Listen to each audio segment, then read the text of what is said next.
Parlons d'autres langues, changeons l'atmosphère de ces lieux. Changeons l'atmosphère de ces lieux. Arababayaba Shabaka.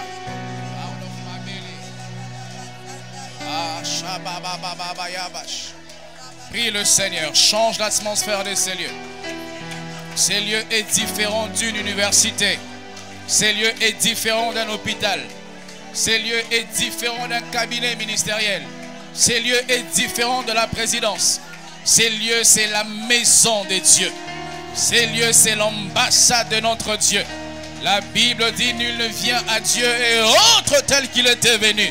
Quiconque est au contact avec Dieu, la toute puissance de Dieu le change et le transforme. Shabradabagabagababosh. Adonai, Adonai, Shabababababababa, Shadaba. Remplis, remplis, remplis, remplis, remplis. Rivière de sang.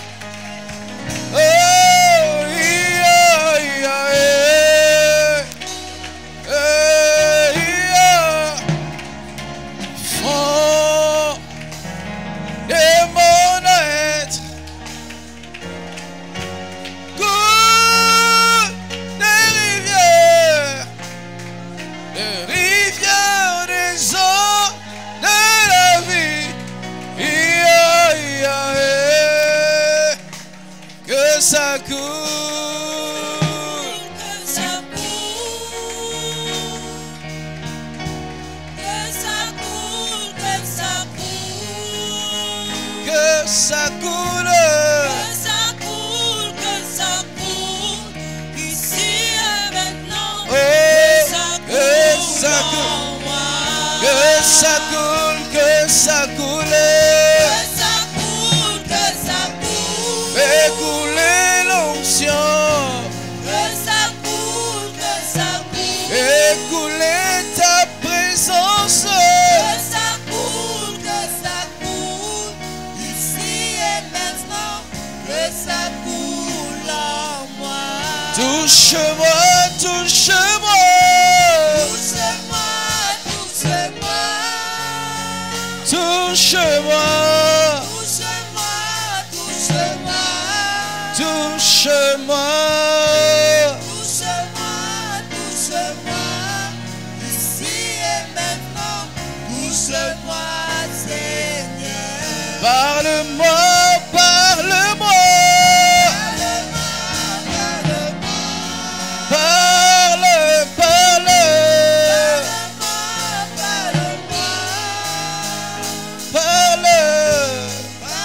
parle, parle, ici et maintenant, parle-moi, Seigneur.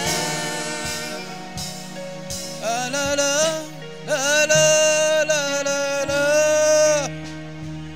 la la la.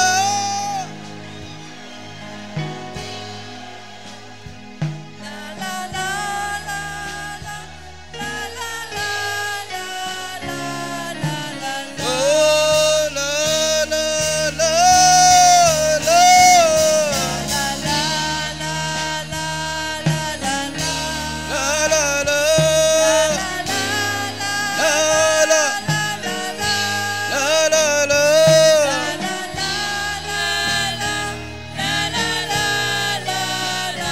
la la la. Nous te recommandons, Saint-Père, ces cultes, nos cœurs, nos âmes, nos esprits.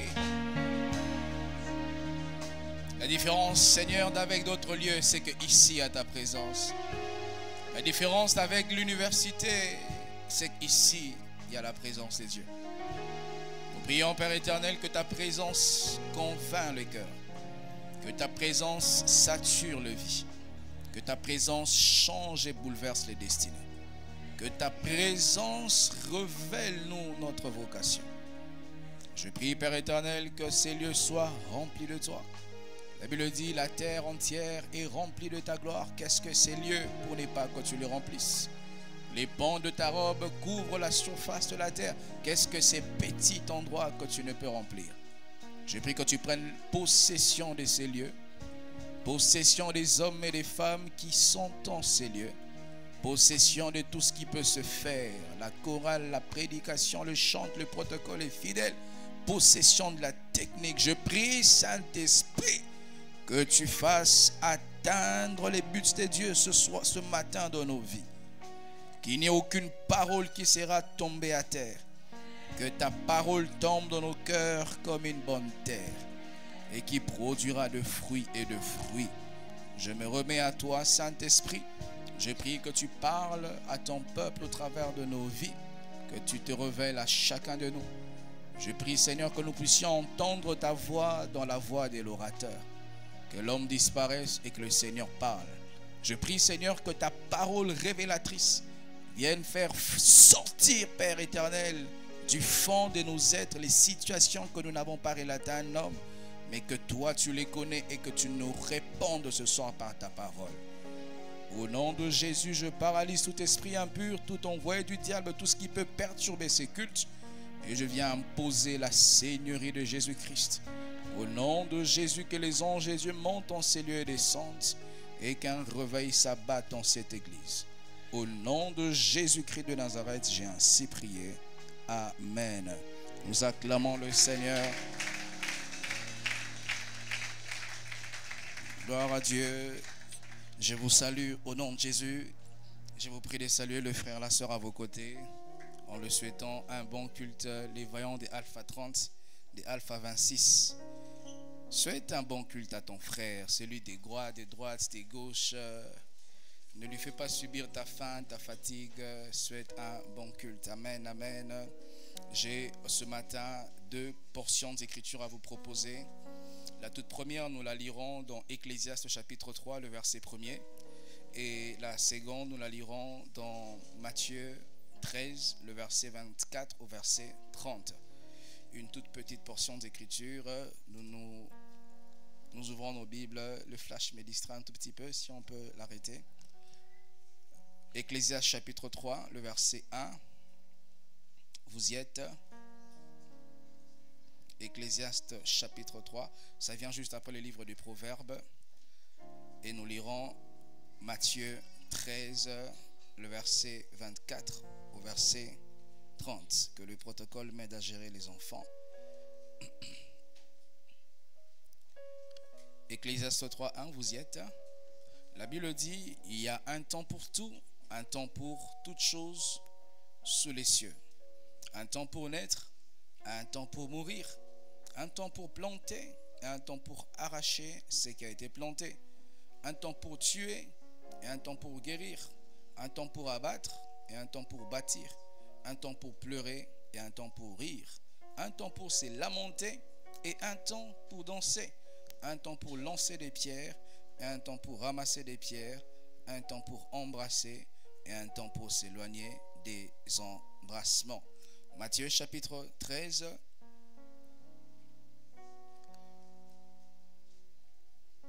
Le verset 24, c'est une parabole que nous connaissons.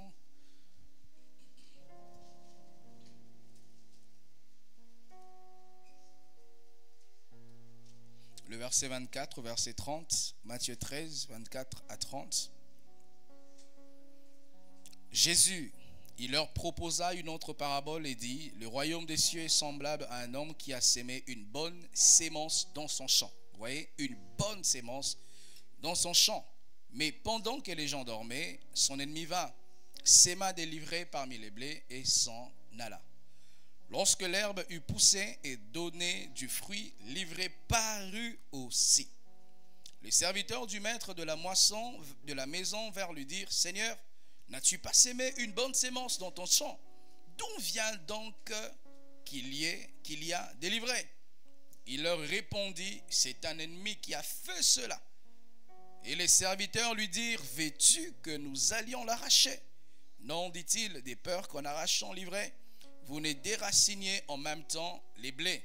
Laissez croître ensemble l'un et l'autre jusqu'à la moisson, et à l'époque de la moisson, je dirai au moissonneur, arrachez d'abord l'ivraie et liez-la en gerbe pour la brûler, mais amassez le blé dans mon grenier. Que Dieu bénisse sa parole. Reprenons nos places, s'il vous plaît.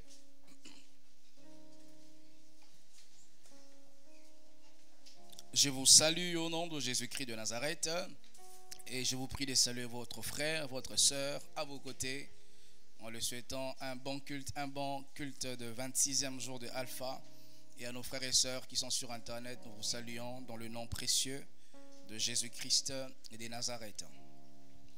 Dans ces grands thèmes où nous parlons de l'homme et sa vocation, ce matin, je parlerai du thème la place du temps dans l'accomplissement de la destinée. Tu peux le dire, la place du temps dans l'accomplissement de la destinée.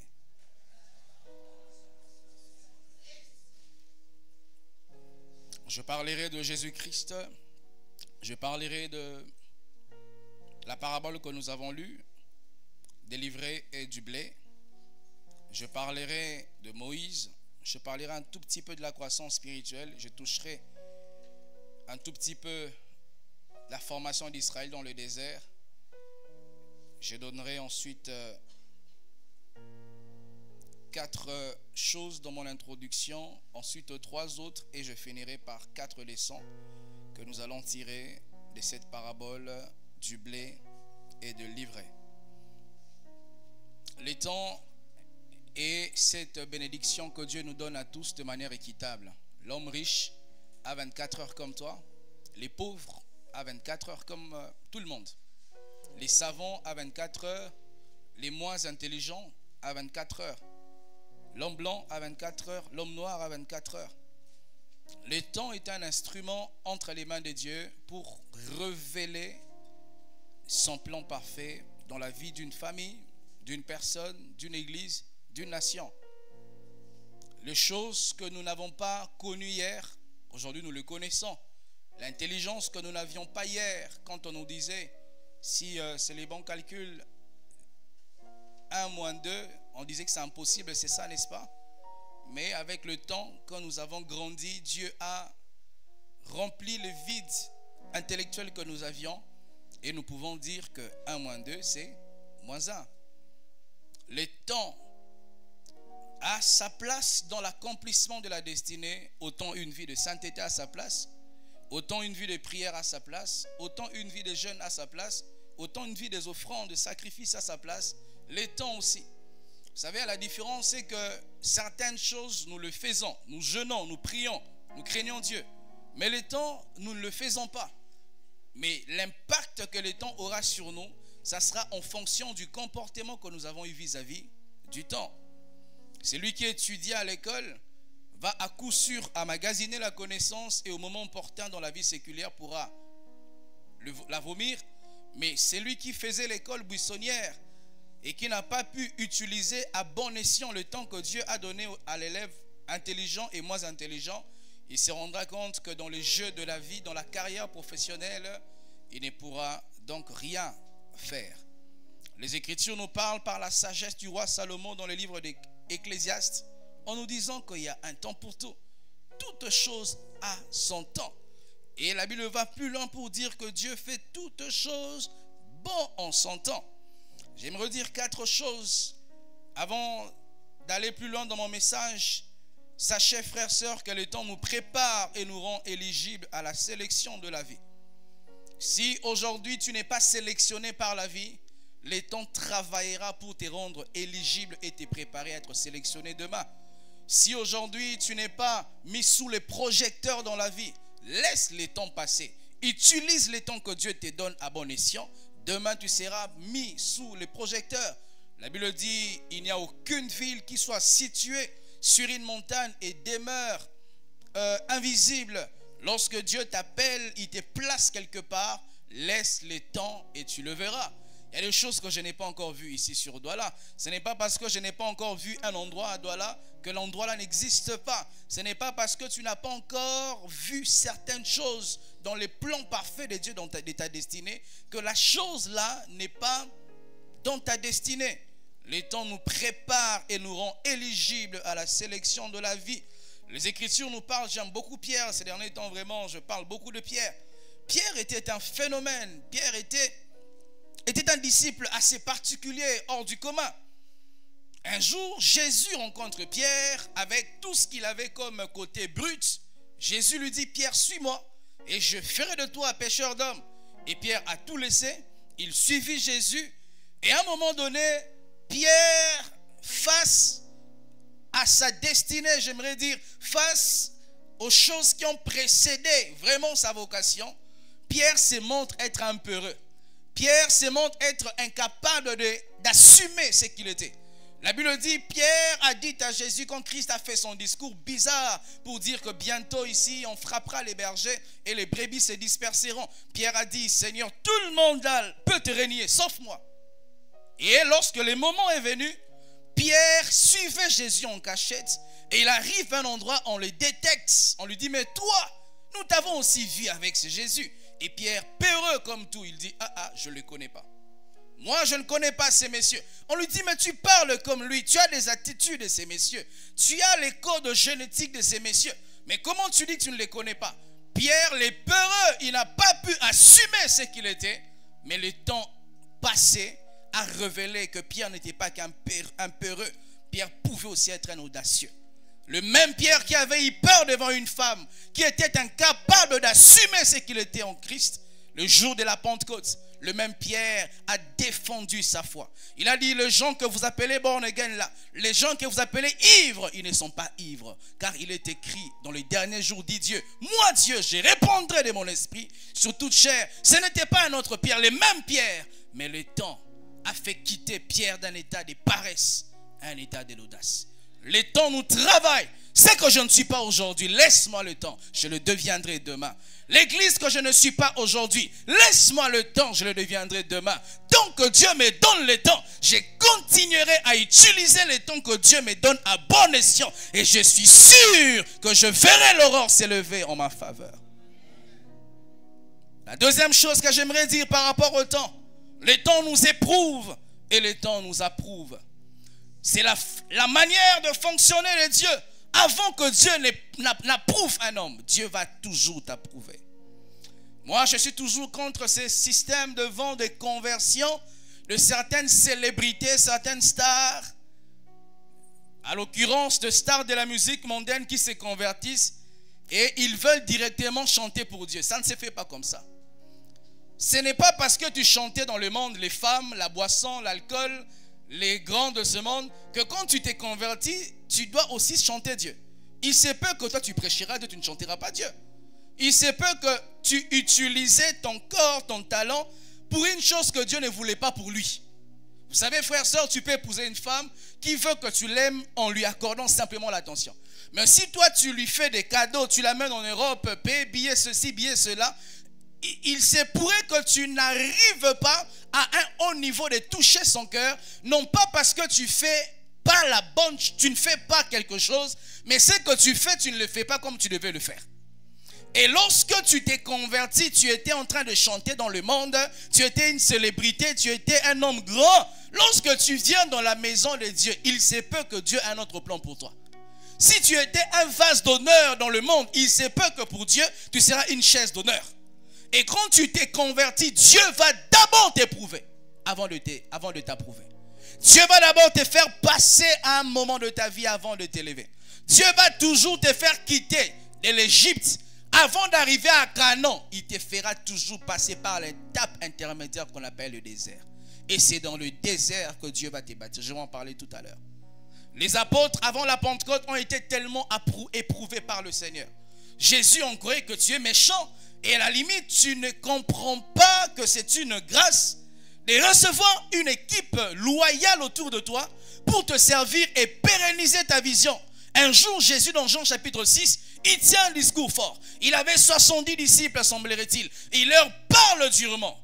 Et la Bible dit, plusieurs de ses disciples ce jour-là abandonnèrent Jésus. Et Jésus, pour que tu sois quand même inquiet, que les gens sont en train de partir, il se tourne vers les 12. Il leur dit, et vous, vous ne partirez pas. Et Pierre dit, où irions-nous? Car en toi est la parole de la vie éternelle. C'est alors que Jésus a compris que les épreuves, certains n'ont pas pu supporter les épreuves, et ceux qui ont supporté les épreuves, Jésus les a approuvés. Dieu ne peut pas t'approuver dans le temps s'il ne t'a pas éprouvé dans le temps. La vie chrétienne, c'est une vie d'épreuve. Après être éprouvé, tu seras approuvé. Si tu es en train de fuir les souffrances dans le monde pour te jeter à l'église avec la seule idée, en venant à Jésus directement, je vais réussir, on t'a mal prêché l'évangile. Tu peux être un homme où tu as toutes choses dans la vie. Tu as le succès, tu as l'argent. Et tu viens à l'église, c'est quand tu manques même 500 francs. Parce que Dieu va toujours t'éprouver avant de t'approuver. La troisième chose, le temps nous fait quitter toujours un état brut afin de nous amener à un état fini. Lorsque nous nous convertissons, nous sommes, semblerait-il, lorsque les miniers, comment on appelle, ceux qui sont dans les mines, comment on les appelle? Les mineurs, les miniers. Les miniers? Je ne suis pas seul apparemment aujourd'hui. Les mineurs, ça me réconforte quand je sens que moi et vous nous doutons de certains mots. Lorsque les mineurs, semblerait-il, vont au plus profond du sol pour extraire l'or, l'or est dans un état brut. Il ne peut pas être mis sur un doigt comme un anneau, sur une tête comme une couronne, sur un cou comme une chaînette. Mais cet or-là, avec le temps, passera par un feu. Et les produits bruts d'aujourd'hui deviendront demain les produits finis. Et c'est le temps qui fait ce travail-là. Lorsque nous venons dans une entreprise, nous sommes des produits bruts. Et tu ne peux pas vouloir commencer dans une entreprise à un poste de DG directement. Si certains ont commencé pareil, ils sont une exception qui confirme la règle. Tu ne peux pas vouloir commencer ta vie directement. Une grande maison, climatisée, des grosses voitures, tu voyages dans le monde partout. Si certains ont commencé comme ça, ils sont une exception qui confirme la règle. La règle qui dit on ne peut pas arriver à 10 si on n'a pas commencé à 1. Si tu veux commencer directement à l'état brut fini pour qu'on te consomme, tu risqueras d'être un pain qui n'a pas été suffisamment cuit dans la boulangerie et quand les gens vont te consommer, tu feras mal au ventre. Il y a des prédicateurs qui ont reçu un véritable appel de Dieu. Dieu les a vraiment appelés pour servir. Mais ils n'ont pas accepté l'étape de la formation pour qu'ils comprennent que je suis dans un état brut. Il faut que je laisse le temps que Dieu me baptise, qu'il me travaille, afin que je quitte l'état brut à l'état fini. Que des gens qui auraient été des bons maris, qui auraient été des bonnes femmes, mais elles n'ont pas compris ça. Parce qu'un homme te dit, je t'aime ton fiancé. Vous pouvez être révélé que celui-là, c'est l'homme de ta vie, mais ce n'est pas les moments que tu l'épouses. Parce que si tu n'es pas travaillé, au lieu que l'homme glorifie Dieu de t'avoir épousé, il commencera à se plaindre de toi. Lorsqu'on se marie mal, on devient intercesseur. On prie que Dieu me garde de ne pas tromper ma femme. Mais quand on se marie bien, on devient adorateur. On remercie Dieu pour cet homme et pour cette femme. Certains, vous avez été bruts, mais vous avez été pressés de travailler. Vous avez été pressés comme on gage. Et on voit vos lacunes dans les mondes professionnels. On voit vos trous, vos vides. On voit un travail qu'on peut faire en 2 semaines, tu le fais en 2 mois on travaille. Parce que tu es en train d'apprendre en travaillant. Lorsque Dieu nous expose, c'est pour être consommé. Ce n'est pas pour que nous puissions être travaillés encore. Lorsque le temps de l'exposition arrive, Dieu suppose que nous sommes un produit fini pour la consommation. La 4e chose ce matin, le temps nous raffine et nous rend propres à la consommation, comme je le dis. Jésus, le Fils de Dieu, un jour, on lui dit par Marie, sa mère, dans une fête, il n'y a plus de vin. Et Jésus, le Tout-Puissant, il dit, mon heure n'est pas encore arrivée. Je ne crois pas à cet évangile qu'on nous prêche dans les églises, que tout temps est en temps. Ce n'est pas vrai, frère, sœur. Ça nous rend frustrés parce que les pasteurs là et les prophètes là t'ont dit, c'est ton temps, tu dois briller. Mais Jésus reconnaît que l'heure là n'est pas son heure. Pourtant Jésus est Dieu. Donc toutes les heures appartenaient à Jésus. Mais il reconnaît que cette heure-ci n'est pas mon heure. Jésus avait entre ses mains les possibilités de changer à l'instant l'eau en vin. Mais Jésus ne l'a pas fait à l'instant parce que tout temps n'est toujours pas notre temps. Le temps travaille pour nous raffiner, pour enlever les imperfections afin de nous rendre propres à la consommation. Sachez mes frères et sœurs que lorsqu'une bonne chose est faite au mauvais moment, elle devient mauvaise. Vous voyez, lorsqu'un enfant, une fille de 12 ans, elle l'accouche. L'accouchement n'est pas une mauvaise chose. Mais puisque l'accouchement est fait à un âge qui n'était pas convenable, l'accouchement deviendra une mauvaise chose. Cette fille va devoir arrêter les études. Cette fille va devoir aller vendre au marché pour prendre soin de son enfant. Cette fille va devoir commencer à frapper aux portes pour subvenir à ses besoins. Parce qu'une bonne chose qui est faite au mauvais moment devient une mauvaise chose. Et quand la mauvaise chose, elle est déjà faite, nous subirons les conséquences. Nous subirons les conséquences. Comme ça, vous voyez des gens, apparemment ils sont bénis, apparemment ils ont des entreprises, mais dans leur fond, ils ne vivent pas la joie. Ils ne sont pas heureux. Il est marié, mais il n'est pas heureux. Parce qu'il a fait une bonne chose au mauvais moment, et la bonne chose devient mauvaise. Mon heure n'est pas encore arrivée. J'aimerais entrer dans les vifs de mon sujet en introduisant sur ces 3 points. Le premier point, sachez mes frères, qu'on n'est pas tout de suite au départ.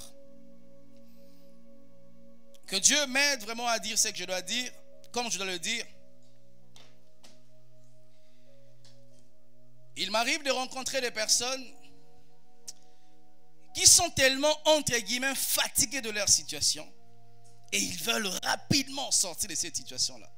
Tu lui poses la question, frère, tu as quel âge? J'ai 20 ans, j'ai 25 ans. Mais il dit, je suis fatigué, ma vie ça ne va pas, tout ce que je fais ne marche pas. Frère, tu as déjà tout fait à 25 ans. Vous connaissez l'histoire du monsieur qui a fabriqué KFC? Il a fait ça à quel âge? Mais toi, tu as 25 ans, tu dis, je suis fatigué, pasteur. Tout ce que j'ai fait ne marche pas. Qu'est-ce que tu as fait qui ne marche pas? Tu n'as encore rien fait. Et il dit, pasteur, il faut que tu pries pour moi. Il faut que tu me donnes un secret. Il faut que tu me donnes. Le secret, c'est le temps aura sa place dans l'accomplissement de ta destinée. Les temps, il faut que tu laisses. Les secrets, il faut que tu laisses les temps travailler en toi. Regardez un exemple basique. Aujourd'hui, nous sommes là, on sent bon, on est bien parfumé, bien habillé. Mais pour que tu sois la belle personne de ce matin, tu as pris du temps de te laver, le temps de te coiffer, le temps de te vêtir. Mais non, ces temps-là, tu n'aurais pas été aussi bien présenté ce matin s'il n'y avait pas un temps consacré à bâtir quelque chose. On n'est toujours pas tout de suite au départ. Impossible. Tu ne peux pas devenir tout de suite là. Ça ne marche pas comme ça. Il y a toujours un temps que tu dois consacrer, que tu dois laisser à Dieu de te bâtir et de te former avant de devenir quelque chose et quelqu'un. Écoutez ce que la Bible dit dans 1 Corinthiens 13, le verset 11. C'est ce que Paul est en train de dire. Lorsque j'étais enfant, je parlais comme un enfant, je pensais comme un enfant, je raisonnais comme un enfant. Lorsque je suis devenu homme, j'ai fait disparaître ce qui était de l'enfant.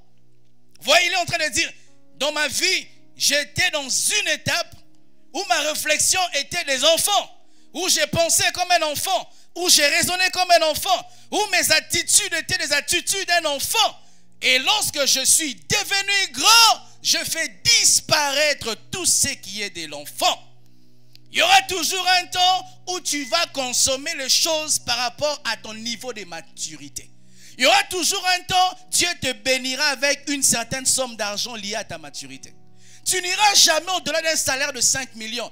Pas parce que Dieu ne peut pas te les donner, ou tu n'as pas l'intelligence et les capacités requises intellectuelles pour être payé à 5 millions. Mais Dieu voit que le niveau que tu as là maintenant, tu ne peux pas avoir un salaire de 5 millions. Ce n'est pas que tu es maudit. Ce n'est pas qu'il y a de liens de famille. Certaines mauvaises choses qui nous arrivent à nos yeux ne sont toujours pas liées aux choses spirituelles. Ne sont toujours pas liées aux problèmes démoniaques. Certaines choses déplaisantes qui nous arrivent, c'est dans les plans parfaits de Dieu. Ce n'est pas encore le temps pour toi de travailler. Alors ne chasse pas un esprit de chômage, parce que ce n'est pas un esprit de chômage, c'est question de temps. Il y a des gens, tu t'es pas fatigué. Aller en Europe, quitter le Cameroun, aller à Bangui, aller à je ne sais pas moi quel endroit. Tout ce que tu fais, ça ne marche pas. Parce que ce n'est pas encore le temps de Dieu. La Bible dit, les fils d'Issachar avaient l'intelligence de lire les saisons et les époques. Je prie que Dieu nous donne à chacun de nous cette intelligence de savoir lire l'horloge de Dieu pour notre vie. De savoir que je suis dans un temps où je dois avoir un minimum pour survivre. Cette période-là existe toujours dans la vie, mes frères. Demandez à toutes ces personnes qui réussissent dans la vie. Ils vous diront, il y aura un temps, j'ai manqué 100 francs. Ils vous diront, il y aura un temps, j'ai manqué un travail. Ils vous diront, il y aura un temps où je ne savais pas comment nourrir ma famille. Et à un moment donné, puisqu'il a grandi, il a fait disparaître ce qui est de l'enfant et ce qui est de l'adulte vient et Dieu lui donnera ce qui est de l'adulte. On n'est pas tout, frères et sœurs, tout de suite au départ. C'est toujours un processus. Dieu utilisera toujours le temps afin de t'amener à l'accomplissement de ta vocation, de ta destinée.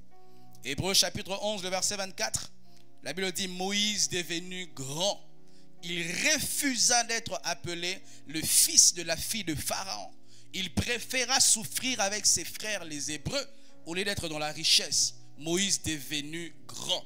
Vous voyez, Moïse ne pouvait pas devenir le libérateur tant qu'il n'avait pas grandi, tant qu'il n'avait pas laissé le temps l'amener à l'absolu de sa destinée. Lorsque Moïse était à l'âge de 12 ans, s'il voulait être libérateur en ce temps-là, il allait être un libérateur prématuré. Et au lieu qu'il tienne face à Pharaon, Pharaon pouvait le tuer. Il a fallu que Moïse patiente, donne le temps au temps pour qu'il comprenne que je suis un Hébreu, je dois grandir pour défendre la cause de mes frères. La deuxième chose, frères, sœurs, lorsque nous analysons la vie de Jésus-Christ, nous nous rendons compte que Jésus ne faisait rien par pur hasard. Nous nous rendons compte que Jésus faisait tout en suivant un agenda. Tout ce qu'il faisait. Il était chronométré. Il était programmé. Il pouvait savoir que le temps de Dieu pour moi est là. Le temps de Dieu n'est pas encore arrivé. Jésus qui pouvait dire on ne fait pas. À un certain moment, il pouvait dire lèvons-nous, partons d'ici. Parce que tout ce que Jésus-Christ faisait, c'était chronométré suivant le temps et l'horloge de Dieu. Et quand tu suis l'horloge de Dieu, tu ne seras pas frustré. Tu comprendras que ce qui m'arrive, ce n'est pas un hasard. C'est vraiment ce que je dois consommer là, maintenant. Ce qui t'arrive maintenant, tu manges les légumes, les fruits. Est-ce que tu te plains de ça?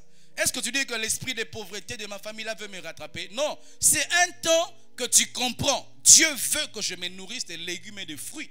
Après ce temps, je mangerai la viande comme je veux. Mais le temps dans lequel je me retrouve, c'est un temps de Dieu. En termes de temps, il existe deux temps. Il y a le temps chronos et le temps kairos. Le temps chronos, c'est le temps des hommes liés au chrono, liés à la montre, à l'horloge. Et donc, les hommes peuvent te dire, tu as 25 ans, tu dois te marier. Tu as grandi, tu as 30 ans, il te faut le mariage. Mais il se peut que dans le temps kairos de Dieu, tu n'as pas encore atteint le niveau de te marier. Même si les hommes te poussent à te marier, ne te marie pas parce que les hommes te poussent à te marier. Marie-toi parce que le temps de Dieu pour te marier est arrivé.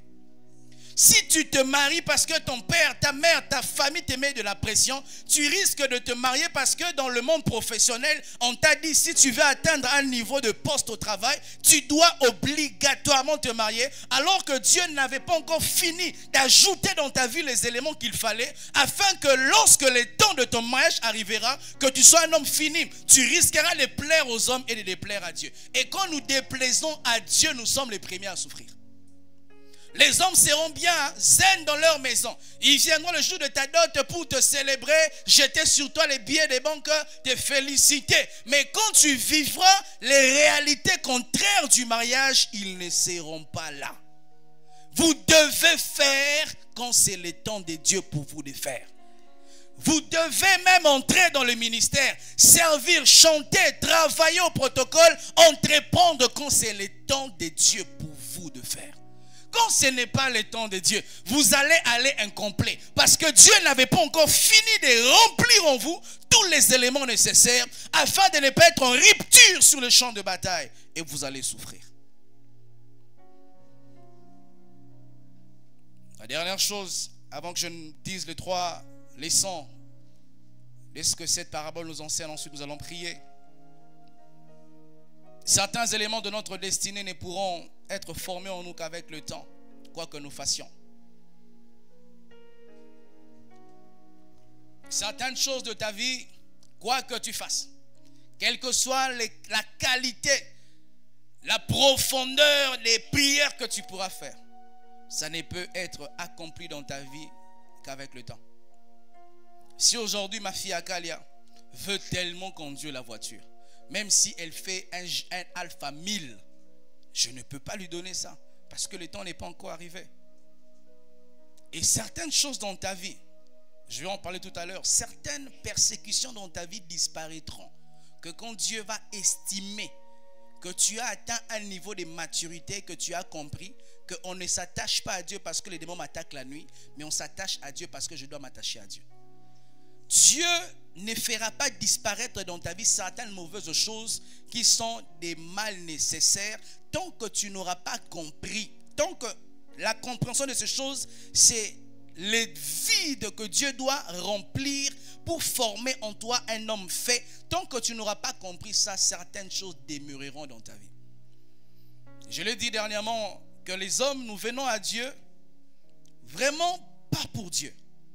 Parce que si nous venons à Dieu pour Dieu, nous n'aurions pas cette prostitution spirituelle que nous avons. C'est comme si nous sommes à la recherche de quelque chose pour nous, pas pour Dieu. Je viens à la compassion, ça ne marche pas, je viens à Vase d'honneur. Ça ne marche pas ICC, ça ne marche pas telle autre église. En réalité, tu n'es pas en train vraiment de rechercher Dieu. Tu es en train de rechercher une chose que toi tu veux, mais que tu supposes Dieu les a placés dans la main d'un de ses serviteurs. Et tant que tu n'auras pas compris qu'on ne vient pas vers Dieu pour soi-même, Dieu te fera toujours marcher et marcher. Et par conséquent, tu ne deviendras jamais. Tu resteras la même personne sans devenir l'homme que tu devais devenir. Parce que certaines choses de notre vie ne pourront se former qu'avec le temps. Quoi que nous fassions, la Bible dit que chaque chose a son temps. Quoi que tu fasses, vous savez, c'est que le fils prodigue n'a pas compris. Le fils prodigue est allé voir son père, il lui a dit, je veux mon héritage. Donne-moi ce qui me revient de droit. Vous savez, la demande de fils prodigue révèle beaucoup de choses. L'une des choses de cette demande immature du fils prodigue, c'est que le fils prodigue, demandant à son père son héritage, en d'autres termes, demandait la mort de son père. Parce que la Bible dit, tant que le testataire est vivant, le testament n'a pas de fait. Il demande l'héritage, mais la loi dit, pour que ce testament entre en vigueur, il faut que celui qui a fait le testament décède. Le fils prodigue sait que mon père est encore vivant, mais il dit, donne-moi ce qui me revient. Il n'avait pas encore été accompli, mais il voulait à tout prix ce qui était à lui, mais dans le futur. Et le père lui a donné. Au lieu que la richesse bénisse la vie de ces garçons, la richesse l'a ramené vers le bas. Combien de personnes nous savons que la petite poussière de la gloire que Dieu a déversée sur eux a éloigné ces personnes de Dieu, n'est-ce pas? Quand il était un frère pauvre, il aimait beaucoup Dieu. Quand il était un frère chômeur, il était attaché à Dieu. Quand elle était une sœur célibataire, elle aimait Dieu. Mais quand seulement, j'ai envie de le dire comme cela, Dieu a commis l'erreur de lui donner le mariage. Il a oublié. Elle aime Dieu plus, elle aime son mariage plus que Dieu. Elle aime ses enfants plus que Dieu. Elle peut se réveiller la nuit pour t'aider, faire donner du lait à l'enfant, mais elle ne peut plus se lever la nuit pour prier. Lorsque ton bébé pleure la nuit, tu es sensible à sa voix, mais est-ce que tu es sensible aussi à la voix de Dieu quand il te réveille la nuit? Nous perdons certaines choses. Pourquoi? Parce que Dieu commet l'erreur de nous bénir. Dieu commet l'erreur de te donner ce travail. Pour que tu viennes revenir à la source de tes ressources, tu as des raisons. J'ai beaucoup de travail. Mon patron m'a dit, j'ai des tâches à accomplir avant de quitter le bureau. Lorsque nous nous déconnectons de la source, sache que tes ressources vont sécher. Lorsque tu branches un ventilateur, il tourne. Quand nous le débranchons, il continuera à tourner. Ce n'est pas parce que tu continues encore à tourner sans ta source que tu continueras toujours à tourner. Il y aura un temps où tu vas t'arrêter. Il y a comme ça des gens comme ça, un ancien riche, et on le voit à l'église, il est dans tous les départements. Il sert au protocole, il est à la chorale, il joue à la batterie, il joue à tout. Parce qu'il a compris la chicotte de Dieu, que c'est Dieu quand il te bénit, on ne s'éloigne pas de ces dieux. Comment tu expliques que tu as un travail qui vraiment t'empêche de servir Dieu? Ça veut donc dire que ce n'est pas le travail de Dieu pour toi. Parce que Dieu ne peut pas te donner un travail qui t'éloigne de lui. Écoutez, un travail qui t'éloigne de Dieu n'est pas différent de l'impudicité. Un travail qui t'éloigne de Dieu n'est pas différent de la magie. Parce que ces choses t'éloignent aussi de Dieu, tout comme ce travail de 5 millions t'éloigne de Dieu. Il est beau de voir quelqu'un que Dieu a élevé, quelqu'un que Dieu a béni. Il a l'argent, il reconnaît que dans sa vie il y a un Seigneur. Même si tu ne sais pas venir la semaine, viens même dimanche. Comment tu peux faire une journée, tu ne viens pas de dimanche à l'église, tu préfères aller à la salle de sport que venir vers Dieu. Si toi tu es un homme riche comme ça, que Dieu t'appauvrisse au nom de Jésus. Vous avez dit amen parce qu'il n'y a pas encore beaucoup d'hommes riches ici. Si tu es un potentiel homme riche demain, qui aura un cœur comme ça, que Dieu te ravisse ta richesse de ton futur là, et qui me les donne à moi au nom de Jésus. Frère, moi j'aime Dieu. Je le demande parce que j'aime Dieu. Je peux prêcher en étant malade et personne ne le sait. Je peux prêcher avec une fatigue, là, personne ne le saura. Un jour j'ai fait un long voyage. À peine atterri, je viens prêcher. À peine atterri, je viens prêcher. Si toi tu ne peux pas faire un sacrifice comme ça pour Dieu, ces billets d'avion là, que Dieu te le ravisse. Moi j'en ai besoin, qu'il me les donne ces billets là. Dieu saura que je vais descendre à Douala directement. Donnez-moi les micros, je vais prêcher. Mais toi tu vas dire je suis fatigué. Tu es plus que Jésus, qui pouvait être fatigué, il s'endormait dans la barque. Mais quand le travail de son père l'appelle, il se lève et il fait silence mère, tais-toi. Il n'y a aucune raison que nous pourrons avancer pour ne pas maintenir notre communion avec Dieu. Ça n'existe pas. Je n'ai pas l'argent de transport, je ne viendrai pas. Ça n'existe pas. Si on te dit, viens à Bonanjo, tu habites Bonabéry, tu auras un travail, tu ne viendras pas à pied.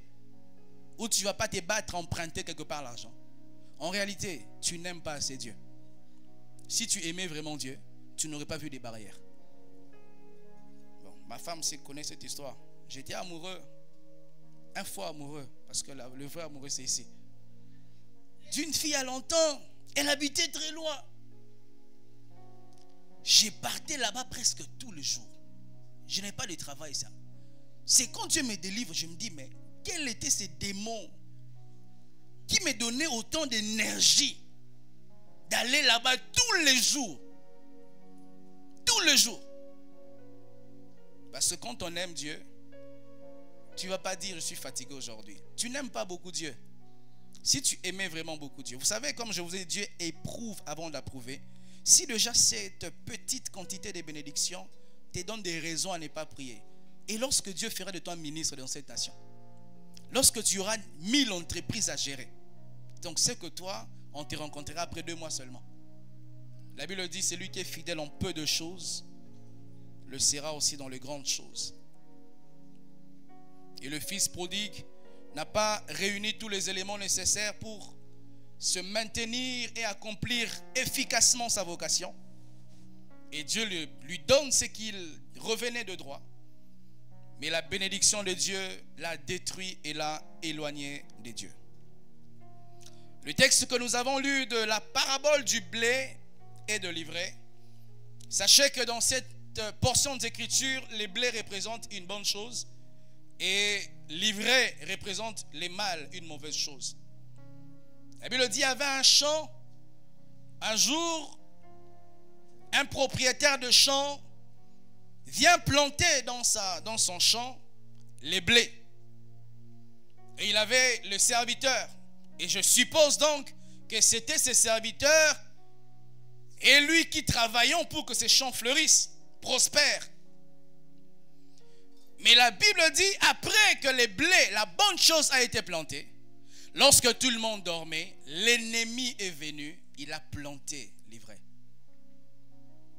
Si dans ta vie, tu te permets d'avoir les temps d'intermittence, les temps de sommeil, sache que l'ennemi n'attend que ça, que tu te donnes un luxe de repos pour qu'il entre et t'abattre.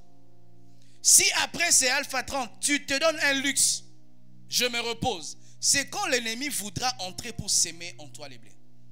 Et la Bible nous relate que lorsque l'ennemi a sémé les blés à l'instant T, personne ne s'en est rendu compte. Lorsque l'ennemi sème en toi un mal parce que tu as été distrait, à l'instant T, tu ne te rendras pas compte. Il se peut même que tu te rendes compte de ça 10 ans après. Mais 10 ans après, une mauvaise sémence aurait pris déjà beaucoup de racines. Parce que simplement, tu as eu un temps de distraction et ça t'a coûté très cher. Et les serviteurs sont venus pour dire au maître, mais tu n'avais pas planté la bonne sémence. Mais comment tu expliques que dans ta bonne sémence, dans ton champ, se retrouve ça, une mauvaise sémence? Et il propose au maître, veux-tu que nous allions arracher cela? Jésus, le maître, leur dit, laissez-le croître ensemble.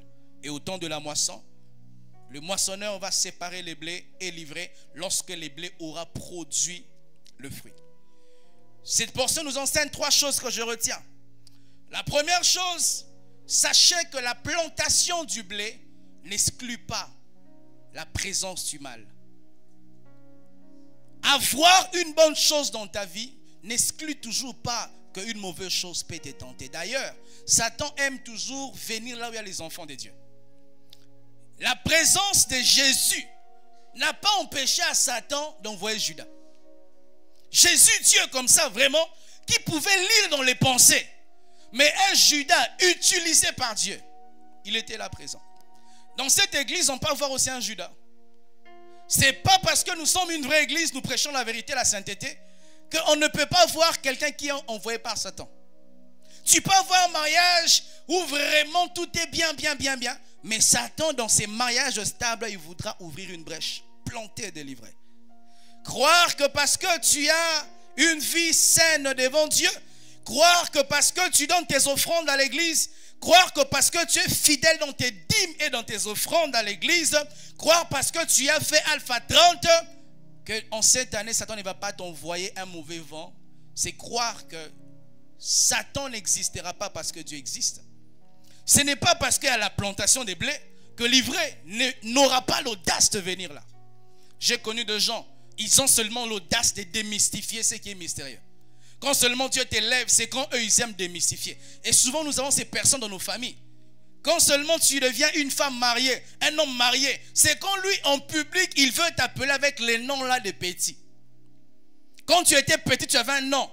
Lui il aimerait seulement te rabaisser. Quand seulement tu es devant les gens, tu es un grand patron, il t'appelle ces noms là devant les gens. Parce que la présence du blé n'exclut pas la présence des livrets. Tu peux être là, tu crains Dieu, mais tu es malade. Tu crains Dieu, tes affaires ne marchent pas. Tu jeûnes, tu pries, mais il y a un domaine de ta vie qui est malade. On a planté les blés, la bonne chose, mais l'ennemi ne s'est pas empêché de venir s'aimer ce qui était mauvais. Des fois, nous pensons que puisque je crains Dieu, tout ira bien. Ce n'est toujours pas vrai. Tu peux craindre Dieu et avoir un enfant malade à la maison. Tu peux craindre Dieu et tes affaires ne marchent pas. Tu peux craindre Dieu et mourir à 40 ans. Tu peux craindre Dieu et ne jamais être engagé par une entreprise. Mais ce n'est pas parce que toutes ces choses mauvaises t'arrivent, ça enlève les blés qui est planté en toi. Les mauvaises choses, les problèmes qui t'entourent n'excluent pas l'amour de Dieu qui est planté en toi. N'excluent pas ou ne déracinent pas la croix de Jésus-Christ plantée dans ta vie. Ils peuvent être là. La Bible dit Jésus à la croix, il était cloué à la croix et à sa gauche et à sa droite, il y avait des persécuteurs, des malfaiteurs. Jésus était là, mais dans sa présence, il y avait des gens mauvais autour de lui. Et ne pensons pas, parce que je prêche, parce que je sers Dieu, parce que je viens à l'église, que ma vie va toujours aller comme moi je le veux. J'ai connu à Kinshasa une sœur. On revenait d'un culte. On avait même fait la Sainte Seine ce jour-là. Et quand cette sœur rentre à la maison chez elle, elle traverse la route, un camion vient, ça la prend. Elle est morte à l'instant. Elle avait dans sa main la Sainte Seine et un peu le pain qu'elle avait apporté à la maison pour donner à quelqu'un. Elle revenait de prendre même la Sainte Seine. Elle revenait de servir Dieu. Mais quand elle rentre, elle meurt. Vous avez connu un homme de Dieu qu'on appelle Miles Monroe. Vous savez comment il est mort, n'est-ce pas? Dans un crash d'avion. Il vient prêcher. Et lui, et sa femme, et son équipe, crash d'avion, il meurt. Vous avez connu un homme de Dieu qu'on appelle Kakou Severa? Pas l'autre là, qui est un faiseur de troubles. Un autre vrai serviteur de Dieu qui est mort. Il est mort dans un accident. Il venait de prêcher. Il rentre. Accident, il meurt. Si on ne nous prêche pas ainsi, nous risquerons d'être tout le temps malheureux parce que nous ne comprenons pas que ce n'est pas parce qu'il y a la présence du blé dans ma vie que cela exclut la présence des livrets. Frère, tu peux craindre vraiment Dieu, mais c'est toi qui ne réussis pas. Tu peux vraiment, ma soeur, craindre Dieu. Tu ne donnes pas ton corps aux hommes, mais ce sont ces filles-là qui couchent tous les caractères. Ce sont elles qu'on vient honorer. Et tu commences à te poser la question, pour comprendre le vrai sens du mot honorer, ça veut dire vraiment quoi? Parce que quelqu'un d'aussi déshonoré, mais c'est elle qu'on vient honorer. Mais toi qui es aussi honoré, on ne t'honore pas. Parce que la présence du blé n'exclut pas la présence des livrets. Est-ce que tu peux le dire? La présence du blé n'exclut pas la présence des livrets. La deuxième leçon que je tire dans ce texte, c'est que l'ennemi plantera toujours l'ivraie à chaque fois qu'il détectera un potentiel de la moisson. À chaque fois que l'ennemi va détecter que dans ces couples, si ces deux fiancés se marient sainement, dans la pureté, ils vont bâtir un ministère de couple puissant. Ils vont engendrer des enfants glorieux. Si ces couples restent unis, sans aller voir dehors, ils seront tellement des modèles que les couples viendront leur demander la sagesse. Et l'ennemi, à chaque fois, il voit une église qui est en train de monter en puissance, où on ne prêche pas des hérésies, on ne prêche pas des choses de basse. L'ennemi est en train de détecter une moisson potentielle. Il sera toujours attiré à implanter ce qui est mal. Donc tu dois comprendre ceci, que tout ce qui t'arrive de mal, c'est parce que Satan a su détecter que tu as un potentiel de bien. Tous les malheurs qui t'arrivent, c'est pour un seul but. Écoutez mes frères, lorsqu'une femme enceinte a des problèmes de palud, mal au bas-ventre, n'est-ce pas que nous pensons directement que l'enfant doit être avorté? Parce que tout problème qui intervient dans la vie d'une femme enceinte, la première idée qui vient, il faut qu'on protège l'enfant. Et l'ennemi aussi travaille comme ça. À chaque fois qu'il détecte en toi, tu es un jeune, si tu restes sur cette voie de consécration d'ici 10 ans, tu vas influencer beaucoup de jeunes dans le Seigneur. Si tu restes comme ça, dans un travail honnête, tu vas au travail, tu rentres à 12 h à la maison, et puis tu reviens, et tu rentres quand le travail finit, tu n'as pas de after work là, il voit que tu es aussi normal. Il va toujours envoyer les personnes ivrées, les collègues ivrés au service, les collègues qui vont déteindre ton côté consacré, des collègues qui vont rabaisser ton côté consacré, qui vont te dire, tout le monde fait ça. Tu penses que quelqu'un peut vivre sans ça? Oui, quelqu'un peut vivre sans ça, frère, soeur. Lorsque quelqu'un te dira, tu penses qu'une fille peut vivre sans connaître un homme avant le mariage? Oui. Il y a des filles qui vivent avant de connaître les hommes. Est-ce qu'il y a des filles vierges dans cet auditoire? Oh, dites amen. N'ayez pas honte de ça. Parce qu'en disant amen, quelqu'un va croire qu'il est possible de rester vierge. Il est possible. Et les hommes vont nous dire, il n'est pas possible. Toi là, si cette génération pourrie gâtée comme ça, mariée sans coucher avec un homme, une femme. Non, c'est impossible. C'est quand Satan a détecté en toi que tu as un potentiel d'être un modèle, il va t'envoyer des livrets. Il va t'envoyer des chrétiens charnels ivrés qui vont te dire, oh, c'est jeune. Tu penses que les pasteurs jeûnent à la maison? Tu penses que sa femme jeûne? Quand il est au bureau, tu penses qu'il fait quoi? Il mange. Pourquoi il entre fatigué? Parce qu'il a mangé, doit digérer. J'ai pas mangé depuis le matin comme tu me vois là. Pourtant en temps normal je devrais manger parce que je prêche. Mais j'ai pas mangé le matin quand tu me vois là. Mais un chrétien charnel va te dire ça. Tu penses que vraiment dans cette église avec des belles sœurs comme ça, ils font pas l'impudicité? On ne fait pas l'impudicité. Est-ce qu'il y a des sœurs qui craignent Dieu ici? Est-ce qu'il y a des frères qui voient les sœurs comme des sœurs ici? Oh le frère, toi tu vois pas une sœur comme une sœur ici? Tu ne la vois pas comme potentielle femme. Vraiment, tu vois ma soeur dans le Seigneur. Est-ce qu'il y a des frères qui voient des soeurs comme des soeurs ici? Mais oui, on est là. On te voit comme soeur ici. Et que personne te dise, on ne peut pas avoir une église de jeunes, belles femmes comme ça. On ne fait rien. On va rentrer, je t'accompagne à l'arrêt des bus. Tu prends ton taxi. Je ne vais pas te dire, oh, j'ai pas de je t'aime. Je vais te dire, Jésus t'aime. Réponds-toi, ma soeur. Arrête l'impudicité. Parce que le monde qui nous entoure nous fait croire que c'est impossible. Jésus-Christ disait, ce qui est impossible aux hommes n'est pas impossible à Dieu.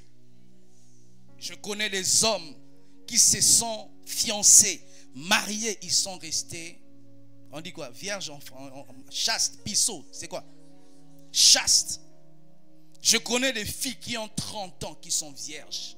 J'en connais même dans cette église. Des belles filles ici qui sont vierges. Il y a des garçons qui sont. Mais sachez alors que c'est un déséquilibre, un mauvais cœur. Que toi tu as fait la vie. Et quand tu t'es converti, tu réclames une fille vierge pour le mariage. Ça, c'est de l'injustice. Tu ne peux pas avoir fait la vie. Et puis quand tu veux te marier, Dieu, je veux une fille vierge. Toi-même, tu es vierge. On ne peut pas prêcher à l'église que pour avoir un mariage, il faut être vierge. Ce n'est pas la Bible. Jésus est mort pour les filles vierges et pour les filles qui ne sont pas vierges. Je te conseille de garder ta virginité parce que la sainteté finira par te payer. Mais si dans ta vie passée, tu ne connaissais pas encore Jésus et tu as connu des hommes, quand tu t'es converti, la Bible dit toutes choses sont devenues nouvelles. Les choses anciennes là sont passées. Même si tu as eu des expériences dans le monde, l'homme qui ne voudra pas t'épouser parce que tu n'es pas vierge, ce n'est pas l'homme de ta vie. Dieu t'enverra un homme qui va t'aimer comme tu es. Et ne suppliez pas des hommes comme ça. Il n'est pas Dieu. S'il ne veut pas qu'il parte. Alléluia mes sœurs. Hein? Et de la personnalité. Un homme qui ne veut pas qu'il parte. Il va regretter quand tu deviendras woman of God. Il va commencer à montrer vos conversations. Je lui disais je t'aime. Regardez, regardez. C'est le passé, papa. Sachez mes frères que la présence du bien attire toujours les mâles. Toujours. J'ai remarqué que lorsque Dieu n'a pas encore oint un frère, une soeur, elle peut être là, il peut être là, aucun homme ne le voit. Le jour que c'est moi la chair commence à chanter, l'onction sur elle, les frères ont des révélations que c'est la femme de ma vie, c'est ci de ma vie. Parce que tout ce qui brille attire. À chaque fois que Dieu va faire briller quelqu'un, remarquez même bien frères et sœurs, vous avez déjà entendu que Satan vient proposer à un pauvre de chez les pauvres l'occultisme, hein, la franc-maçonnerie. Parce que tu ne brilles pas, tu n'attires pas l'ivraie. Mais quand seulement tu commences à monter dans ton entreprise, tu es à l'école, à l'université, tu es tellement brillant.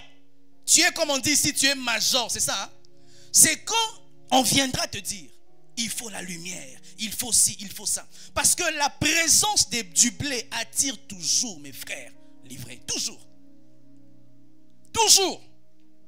Lorsque vraiment mon lacal, est-ce que vraiment on peut faire mon lacal, la bébé comme ça. Mais quand cette fille aura des histoires, mais moi, je vais mettre une caméra de surveillance là sur elle. Parce que quand seulement tu as du potentiel, c'est quand l'ennemi vient te faire des propositions. Maintenant, toi qui prétends ne rien avoir, les propositions mauvaises que tu as prouvent que tu as quelque chose. Que toi-même, tu ne te rends pas encore compte. Parce que tu dormais et l'ennemi est venu s'aimer l'ivraie. Je suis en train de parler ici de la place du temps dans l'accomplissement de la destinée. Cette portion ne me fait pas sortir de mon thème. Par contre, me révèle que le temps est important. Vous allez vous rendre plus tard que les disciples ont dit à Jésus, je le dis comme ça au maître, que est-ce que tu veux que nous puissions détruire cela? Jésus leur a dit, laissez le temps, qu'ils croissent ensemble. Parce qu'en réalité, lorsque tu veux régler tôt un problème que Dieu a prévu régler tard, tu vas détruire et les bonnes choses et les mauvaises choses. Parce qu'en réalité, ces problèmes n'est pas seulement apparent. Les problèmes de couple que tu vois, ton mari te trompe, ta femme a des comportements maintenant bizarres, tu veux lui dire, va chez ta mère pour un moment. Ne fais pas ça, papa. Parce que le problème est plus profond. Lorsque les serviteurs ce matin se réveillent, ils arrosent leur blé. N'est-ce pas qu'en arrosant les blés, ils arrosent aussi l'ivraie? Donc l'ivraie, les mâles prenaient aussi des racines autant que les biens qui prenaient des racines. Et en d'autres termes, les racines sont entrelacées sous les sols. Le problème que tu veux t'attaquer là maintenant, il n'y a pas que ça, c'est que tu vois. Il y a aussi une autre profondeur sous-sol que toi tu ne vois pas. Un travail, on ne te paye pas comme tu veux, mais tu sens que je suis entré ici, c'est Dieu qui m'a envoyé. Et tu veux quitter. Tu risqueras en quittant cette petite souffrance, sacrifier la promotion de demain. Il se peut que c'est toi qui seras demain DG de cette entreprise-là. Toi, tu vois seulement, on ne me paye pas comme je voulais, on m'exploite. Mais tu sais que je suis entré ici, Dieu m'a envoyé. Mais tu ne vois pas ce qui se passe sous la terre. Les racines du mal et du bien se sont entremêlées. Quand tu voudras d'apparence enlever les livrets, tu vas aussi détruire ce que tu ne vois pas.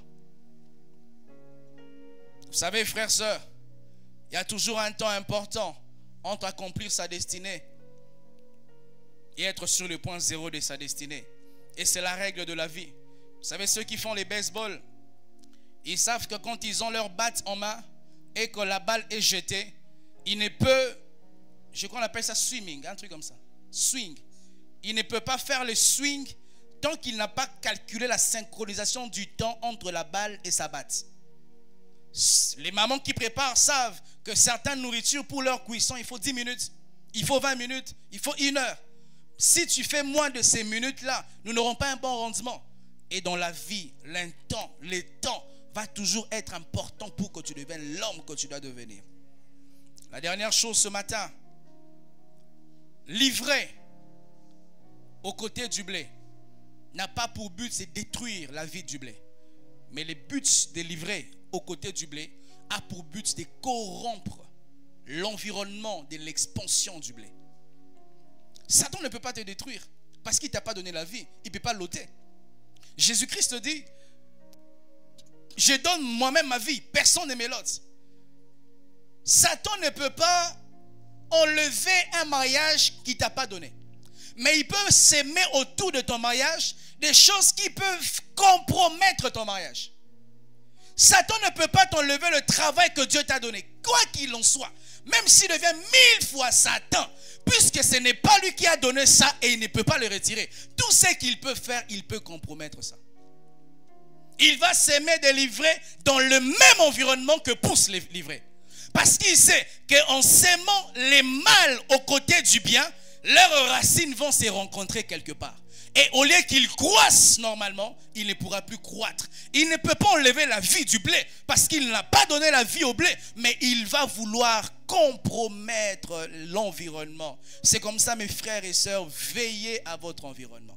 Ne laissez pas un petit mal, un péché chéri comme les gens disent, entrer un peu dans ta vie. Ça ne pourra peut-être pas détruire ta vie comme tu le penses, mais la compromission qu'il va apporter finira par détruire ta vie.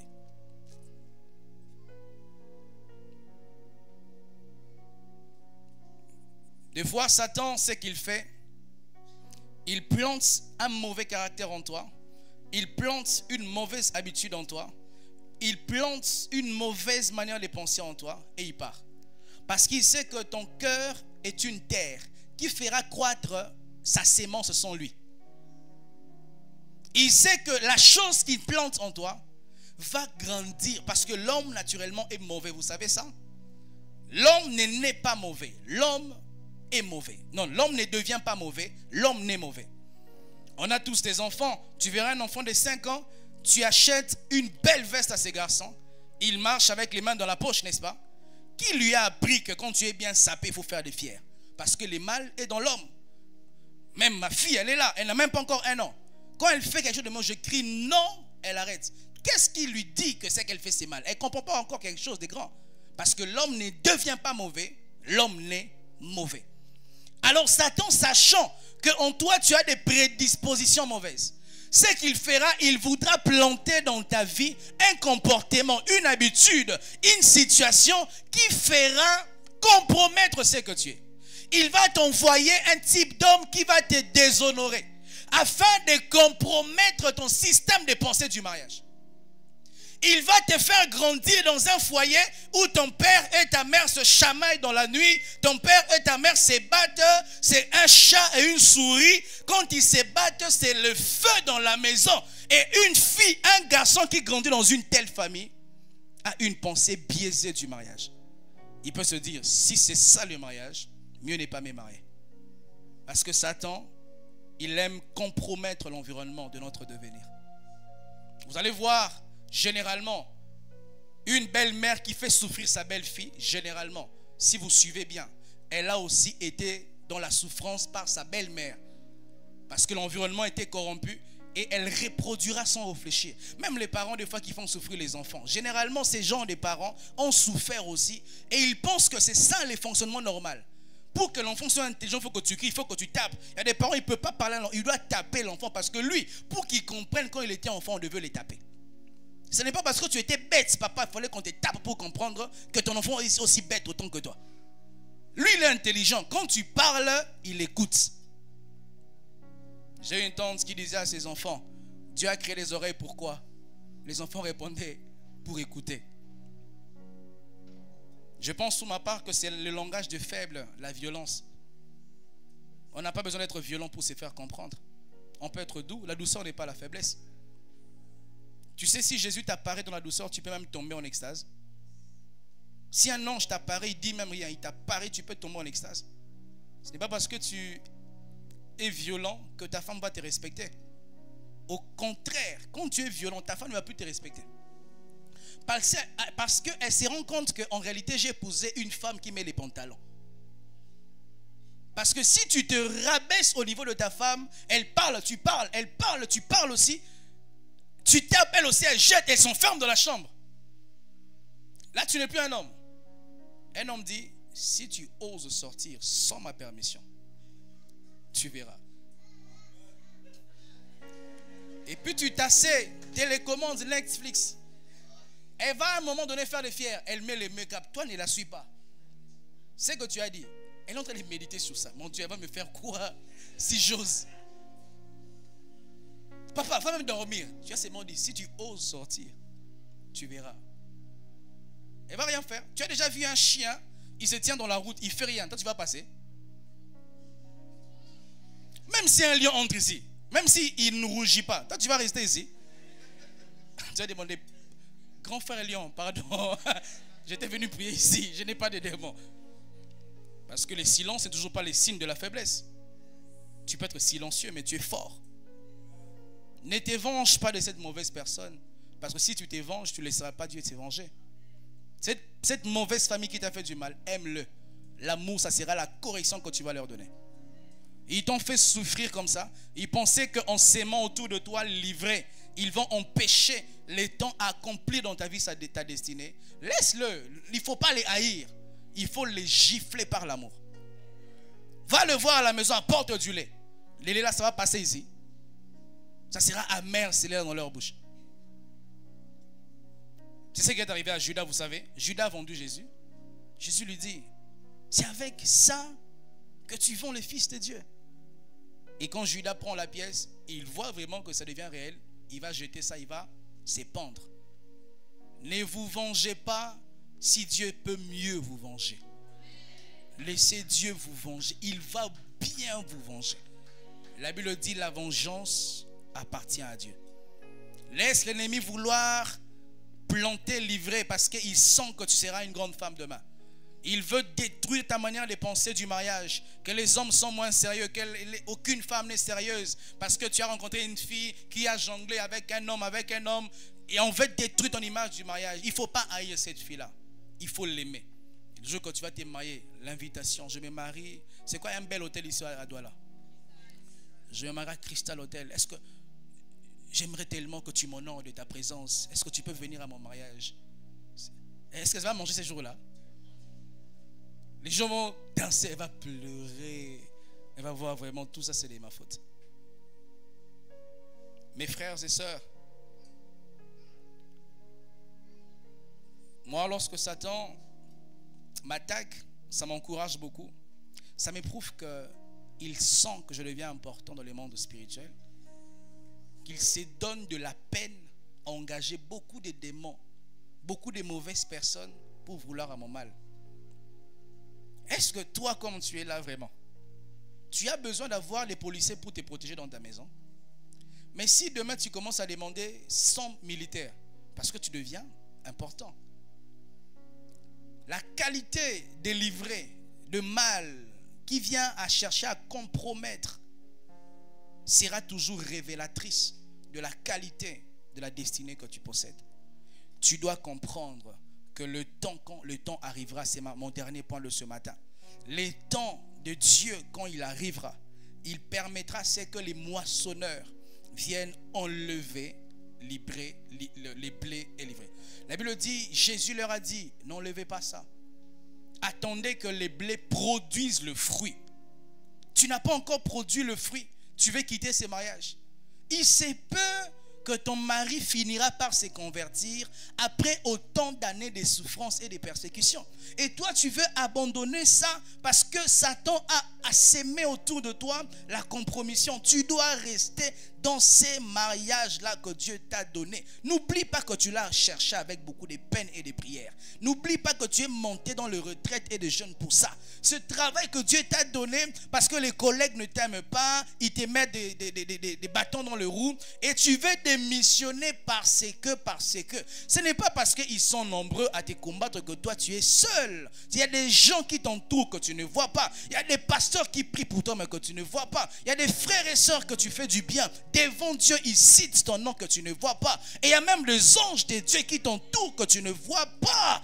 Un jour, Élisée est combattu par le roi de la Syrie. Et son serviteur avait peur. Il a vu. Il y avait tellement de chars qui venaient leur combattre. Et Élisée a prié. Il a dit, Seigneur, ouvre les yeux de ses serviteurs. La Bible dit, lorsque ses yeux se sont ouverts, il a vu une montagne de chars de feu. Et il a compris que ceux qui étaient avec eux étaient plus nombreux que ceux qui étaient contre eux. Ce que vous voyez n'est pas tout ce qui existe.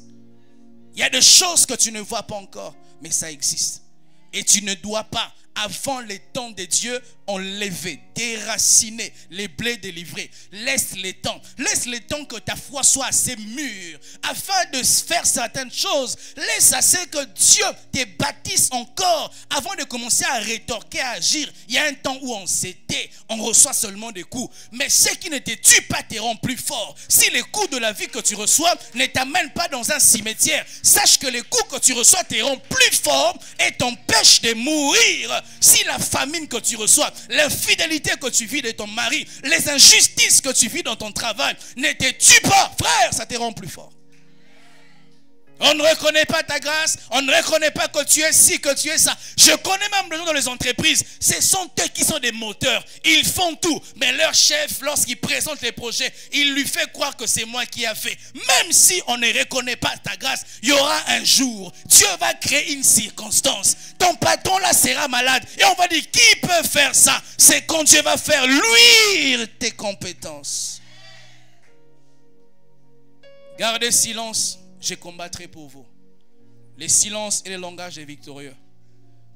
Ces serviteurs, Jésus le Maître leur a dit,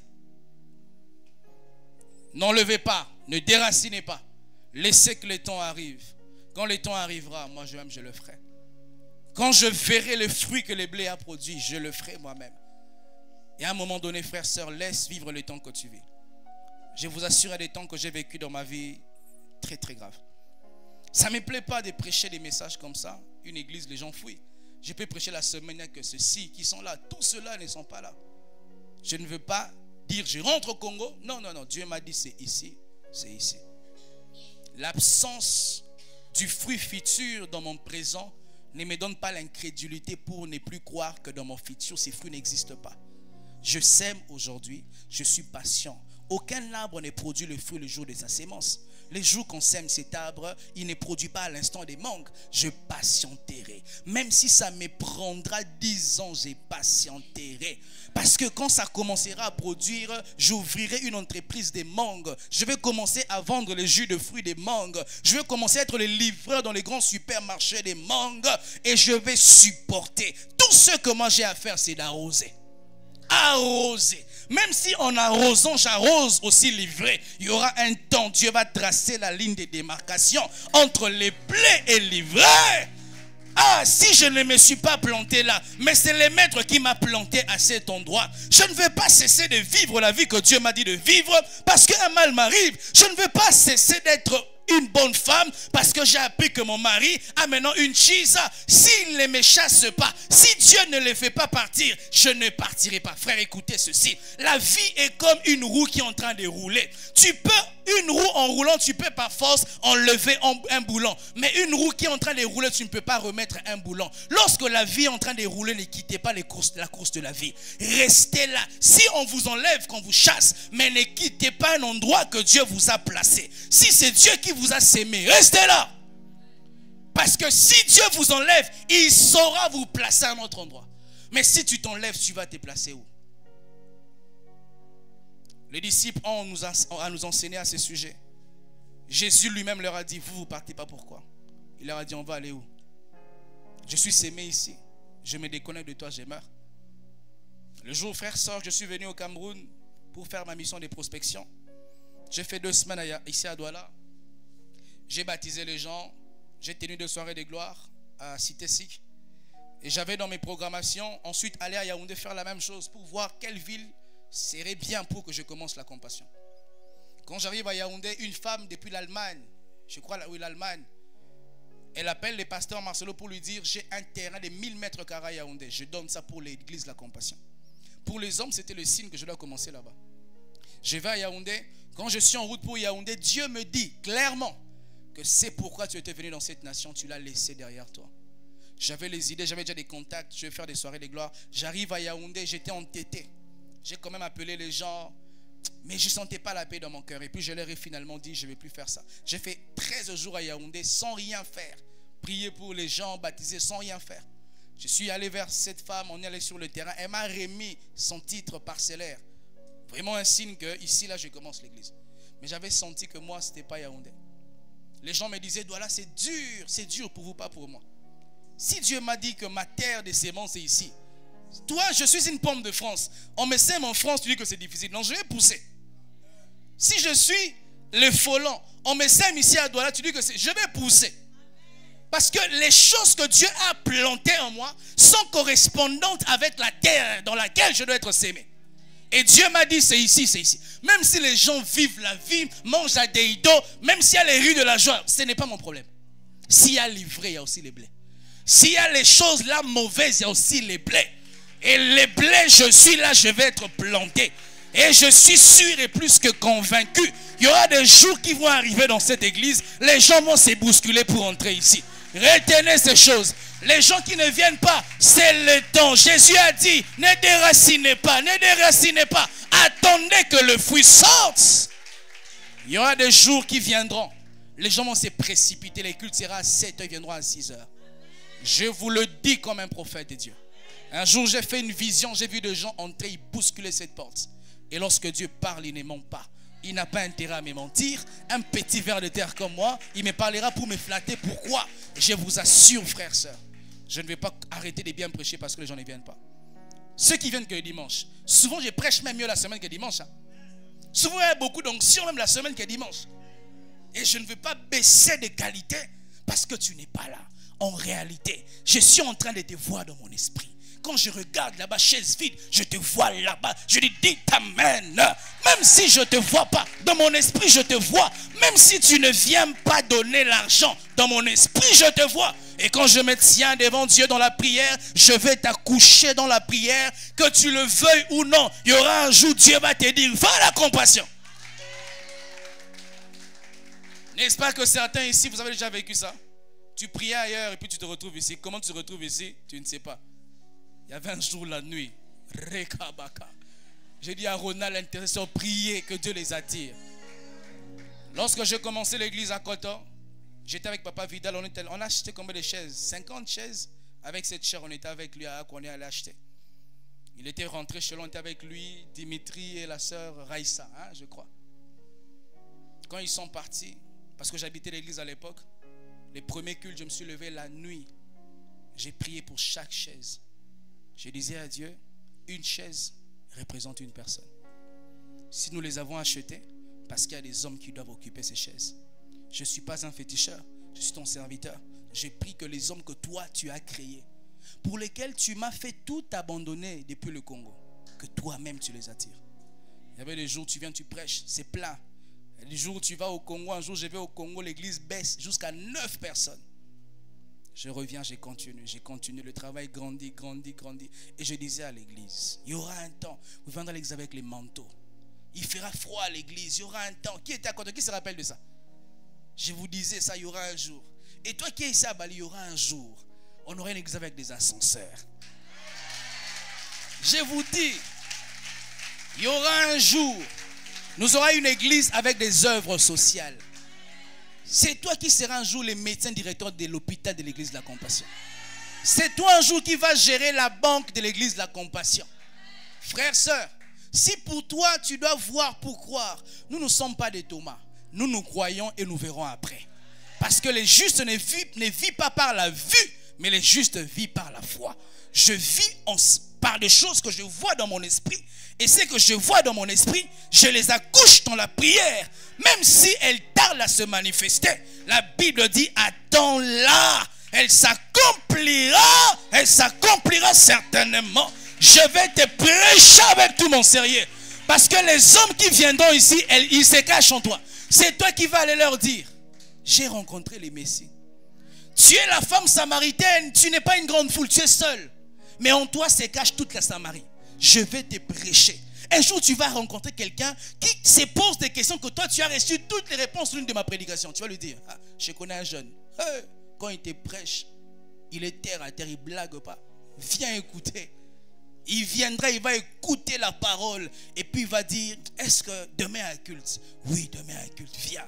Frères, sœurs, on ne devient pas tout de suite au départ. Le temps finira toujours par manifester ce que nous sommes. La barbe que j'ai aujourd'hui, je les ai eues depuis que j'avais 1 an.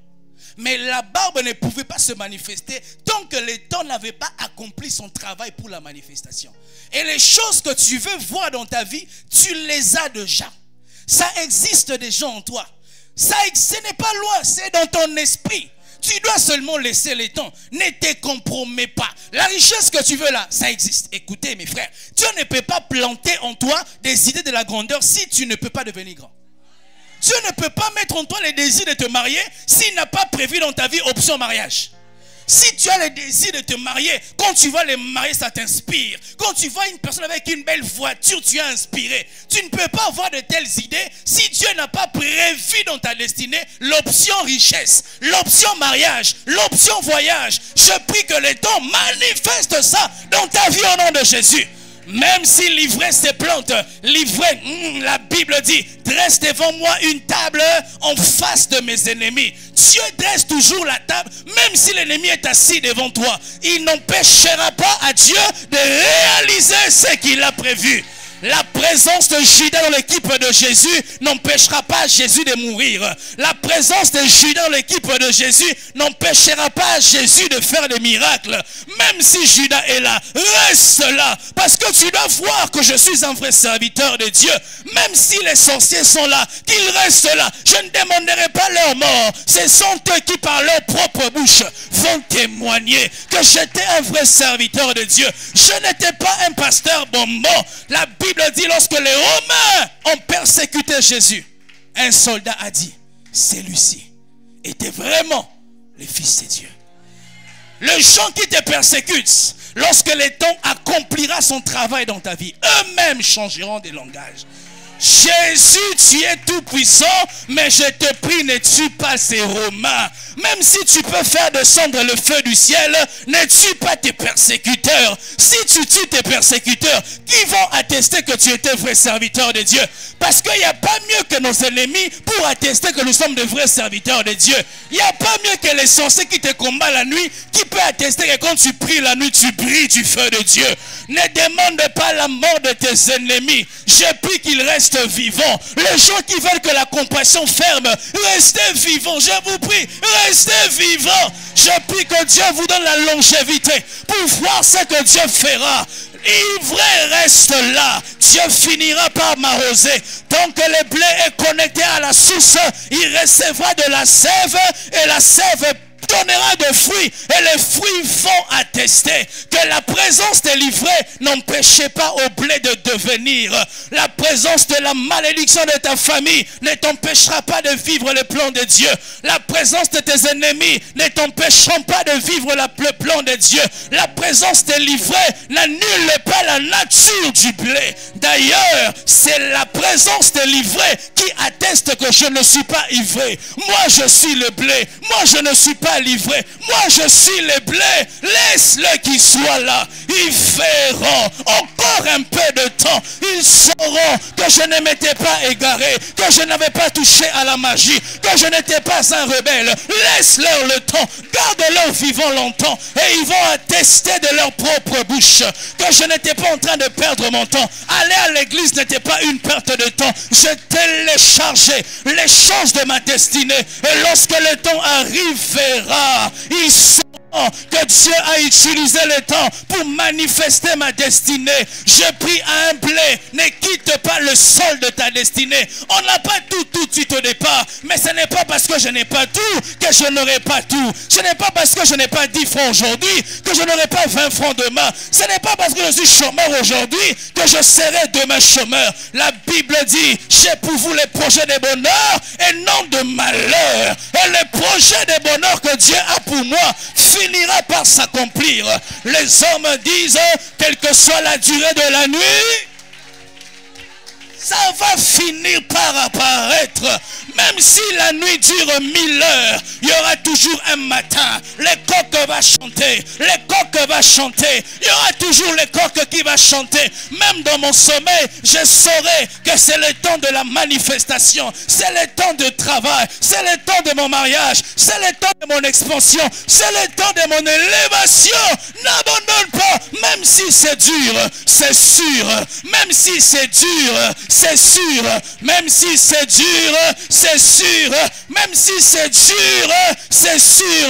Même si dans ta barque la tempête s'agite, rassure-toi que Jésus soit là. Même si dans ton mariage la tempête souffle, si Jésus est dans ce mariage, personne ne va détruire ton mariage. Si Jésus est dans ton travail, personne ne va détruire ce travail. Si Jésus est dans tes affaires, même si pour un temps ça ne marche pas, Jésus va faire souffler un vent. La Bible dit, il se levait, il a dit, silence mer, tais-toi. Et la Bible dit, il eut un grand calme. Je proclame le grand calme au nom de Jésus. J'annonce le grand calme au nom de Jésus. J'annonce le grand calme au nom de Jésus. Dans tes agitations, que Jésus se lève et qu'il annonce le silence, qu'il annonce le calme. Dans ta famille, lorsque les gens parlent mal de toi, je prie que Jésus se lève et qu'il arrête leurs propos. Et qu'il arrête leurs propos. Au nom de Jésus, au nom de Jésus, je finis mon message. Élève ta voix, dis à Dieu que le temps fasse son travail dans ma vie. Je ne veux pas déraciner les blés délivrés. Je veux rester là jusqu'à produire le fruit. Prie le Seigneur. Prie le Seigneur. Prie le Seigneur. Fais briller ma vie. Étends ta main sur ma vie. Shabradabakash. Rekatendelebe. Prie le Seigneur. Prie le Seigneur. C'est que je ne suis pas aujourd'hui. Laissez-moi le temps, je le deviendrai demain. C'est que je ne possède pas aujourd'hui. Laissez-moi le temps, je deviendrai demain. Ce que je ne manifeste pas aujourd'hui, je le manifesterai demain. Oh Rabakash.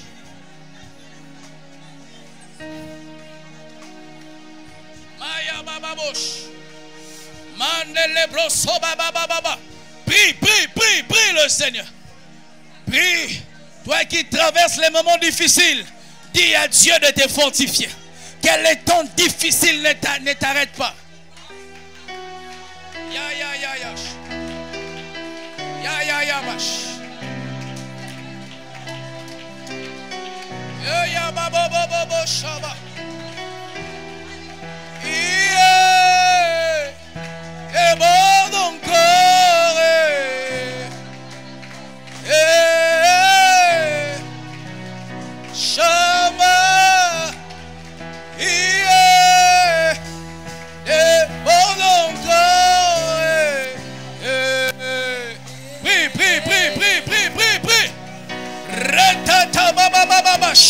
Même si tu es dans le désert, tu entreras demain à Canaan. Canaan existe. Canaan existe. Il n'y a pas que l'Égypte. Il y a aussi Canaan. Il y a aussi Canaan. Oh, des bons.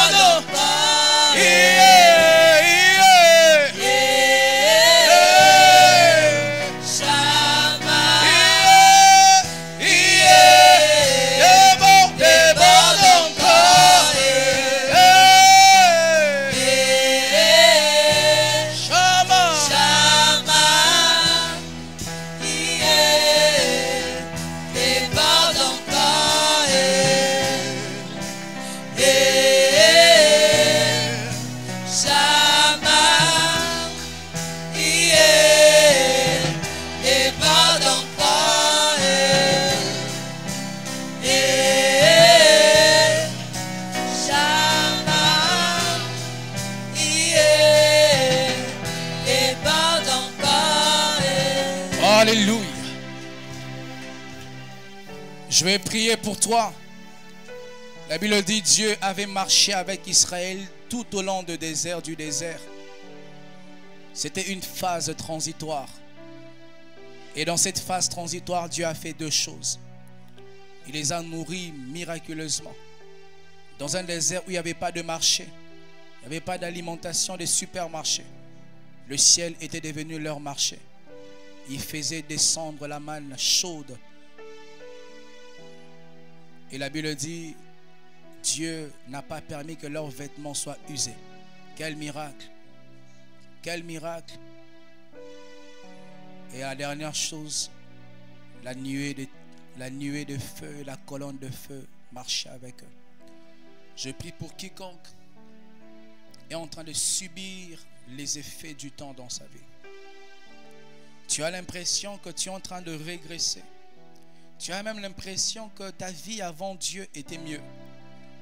Tu as l'impression que si toi-même tu n'inities pas une action pour arracher l'ivraie qui détruit ta vie, tu ne vas pas t'en sortir. Je prie que Dieu te donne dans cette phase transitoire la manne pour te fortifier. Qu'il te donne la nuée de feu pour t'accompagner. Et qu'il ne permette pas que tes habits soient usés. Que le désert que tu peux traverser ne nuise pas à ta vie. Que tu arrives jusqu'à ton Canaan en vie. Que tu ne laisses pas ta vie dans cette phase transitoire.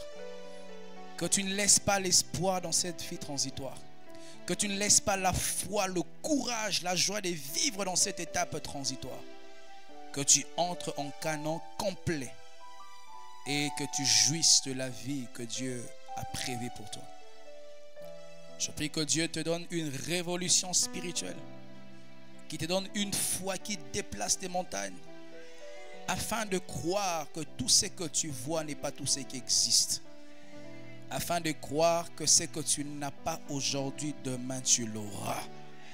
Et je prie que Dieu utilise son temps afin de produire en toi l'homme et la femme que tu dois devenir. Je prie et je demande expressement, Dieu, que tu m'accordes dans cette église des échantillons de personnes qui vont vivre les effets positifs du temps, afin d'encourager ceux qui ne vivent pas encore leur temps. Et qui sachent si mon frère avec qui nous avons prié, ma soeur avec qui nous avons prié, a vu la main de Dieu, que je puisse croire que les paniers circulent encore. Père, bénis ton peuple. Fortifie-nous, que ces messages restent gravés dans nos esprits et qu'un réveil s'abatte dans cette église. Au nom de Jésus, j'ai ainsi prié. Amen. Nous acclamons le Seigneur. Nous reprenons nos places, s'il vous plaît. Alléluia. Que Dieu soit béni. Qui était béni ce matin. Gardez ce message. Vous savez, il y a des messages de vie qui doivent rester permanemment. Quand tu traverses une situation contradictoire, tu dois te rappeler de ça. Paraît-il que la chèvre, je ne sais pas comment on appelle ces mécanismes-là, mange des choses qu'elle garde dans son estomac. Comment on appelle ça? Ruminer, voilà. Il paraît que la chèvre rumine. Il mange à un moment donné et puis il y a des messages qu'il faut ruminer. Quand c'est dur, rappelle-toi. C'est comme ça que je vous encourage de prendre des prédications à la com. C'est gratuit. À la Compassion, ne vend pas des prédications, c'est gratuit. Tu as une clé USB, un téléphone, monte là-bas. On te donnera. Et je vous demande également d'aller sur YouTube et Facebook, Église La Compassion Douala. YouTube, Pasteur Marco Makolo, partagez ces messages. Quelqu'un peut-être est sur le point d'abandonner. S'il entend ce message, il peut retrouver la force. Nous allons apporter nos offrandes. Nous acclamons le Seigneur. Nous aurons deux services. Le tout premier, tu vas bénir Dieu avec ton offrande. La Bible dit, on ne vient pas dans la maison de Dieu main vide. Même si c'est 1 franc, si c'est tout ce que Dieu t'a donné, apporte ça dans la présence de Dieu.